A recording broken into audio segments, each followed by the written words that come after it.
Yeah, no, that's cool, man. Basically that came from Tom Overview, who I think he runs Impact Martial Arts now out in Beaverton, Oregon. And great dude, Brazilian Jiu-Jitsu black belt, one of the original SBG guys. And we were talking about what do we need to add to make our game more complete? Like, what is there that we need to do? And he said, we don't need to add, we're as wide as we can go. Like, we have as much breadth, we are broad as we could possibly be.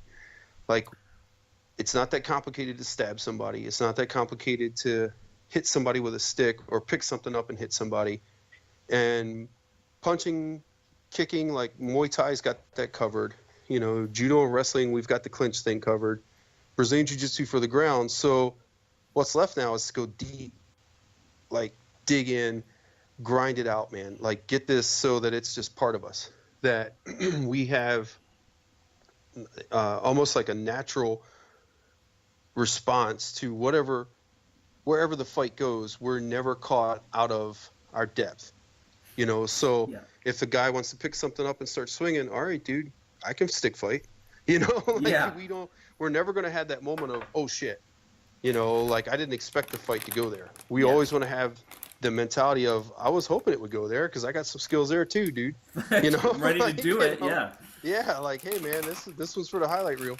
So, you know, it's one of those things. So that was where that kind of came from, where it's like, okay, I'm not going to try to find anything else.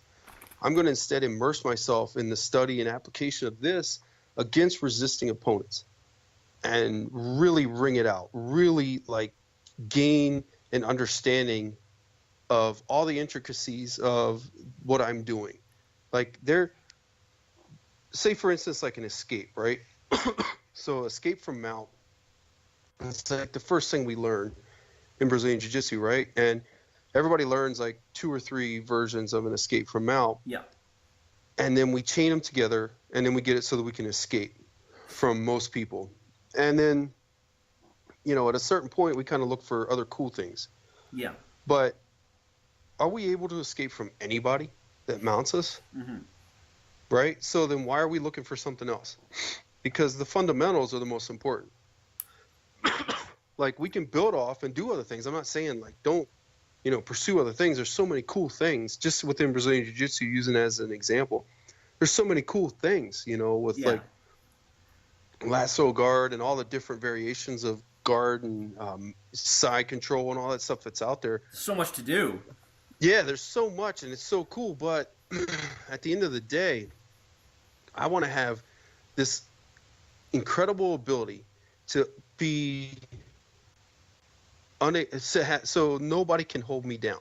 Yeah. I can escape from anyone in any position. That's what I want. To me, that's the essence, and that's the depth that I want to gain. And so when we talked about that kind of stuff, like same thing, jab cross, right? Like boxing is 4 punches, you know, jab cross, hooks, uppercuts, and, you know, variations of each. But good Lord, you know, like look at how long it takes to perfect that. Yeah. And so that's the depth versus breadth thing is, like, I can try to learn like eagle crane, beak, tiger claw, you know what I mean? Like all these different variations. But I'd much rather be able to just throw a jab cross hook, make it land against anybody on the planet while avoiding their hits at the same time, you know, developing the timing and all that stuff to make those hits land while not taking any punishment myself, than to learn like a bazillion different variations of those punches.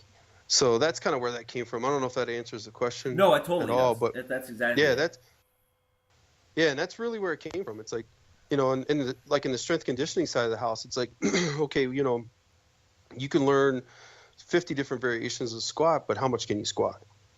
You know, so it's like, you know, how deep do you want to go, man? You know, it's like, you want to get really strong or not?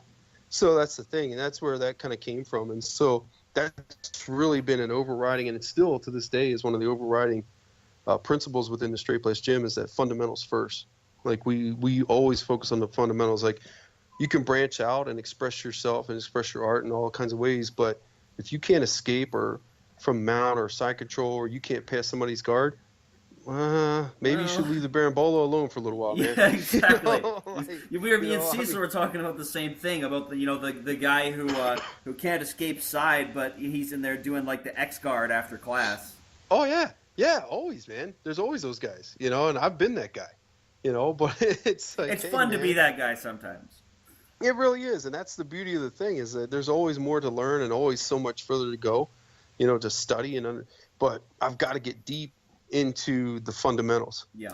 so that there's just I'm people are going to have a real hard time punching me in the face because my fundamentals are rock solid. Nobody's going to be able to hold me down. I'm going to be able to escape, and people aren't going to be able to throw me. If they do throw me, they're going to, So that's where I want to be as far as empty hand stuff goes, And same thing with the knife. If a dude introduces a knife to the fight, or I bring a knife into the fight, it's going to be a bad day for him, And same with a knife, impact weapon or an improvised weapon. And that's because I want to spend as much time as possible going deep as possible into how to apply this against a resisting opponent. I don't need a bunch of techniques. I just need the fundamentals.